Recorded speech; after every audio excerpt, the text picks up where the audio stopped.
ஆண்டவர் இந்த நாளில் தன்னுடைய வசனத்தை கொண்டு உங்களோட ஒவ்வொரு நாளும் பேசி வர்றார்ல. நம்ம ஆறுதல் படுத்துவது, நம்முடைய உள்ளத்தை தேற்றுவது மாத்திரம் அல்ல, ஆண்டவர் ஆலோசனையும் தருவார். அதற்கு நம்ம கீழ்ப்படிய வேண்டும். ஆண்டவர் சொல்றார் எபேசியர் 5:8, நீங்கள் வெளிச்சத்தின் பிள்ளைகளாக நடந்து கொள்ளுங்கள். இருளில் இருந்தால் தான் நிறைய பாவ காரியங்கள், இருளில் தான் நிறைய பாவம் நடக்கிறாரு. வெளிச்சம் வந்த பிறகு பாருங்க, நிறைய மாற்றத்தை உணரலாம். நாம் இருளிலிருந்து வெளிச்சத்தின் பிள்ளைகளாக மாற்றப்பட்டு விட்டோம். அப்போ ஆண்டவர் சொல்றார், நீங்கள் வெளிச்சத்தின் பிள்ளைகளாக நடந்து கொள்ளணும். நம்மை சுற்றிலும் வெளிச்சம் இருக்கிறது, தேவன் நம்மை கவனிக்கிறார் என்ற உணர்வோடு நடந்து கொள்ளணும். அதற்கு நம்மை அர்ப்பணித்து கொள்ளணும். குடும்பத்தில், வெளியில், வேலையில், எல்லா இடத்திலும் நம்ம வித்தியாசமானவங்க, நம்ம வெளிச்சத்தின் பிள்ளைகள். அதற்கேற்ற ஒரு பரிசுத்தம், அதற்கேற்ற ஒரு சுத்திகரிப்போடு நம்முடைய வாழ்க்கை காணப்படணும். அதனால தான் வசனம் சொல்லுது, நீங்கள் இருளின் பிள்ளைகள் அல்ல, வெளிச்சத்தின் பிள்ளைகள். அப்படி நடந்து கொள்றீங்களா? ஆண்டவருடைய கையில் ஒப்பு கொடுக்குறீங்களா?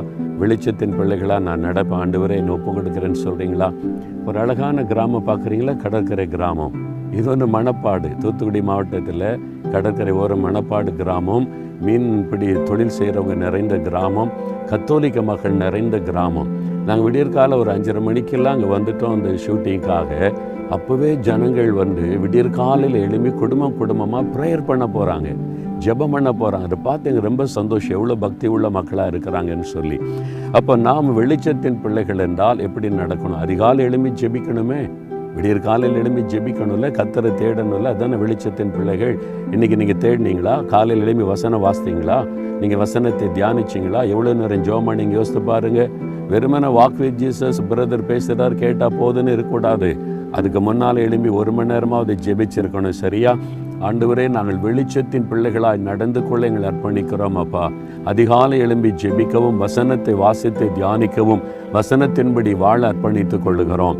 நீர் வெளிச்சத்தின் பிள்ளைகளாக எங்களை மாற்றின அன்பிற்காக ஸ்தோத்திரம்.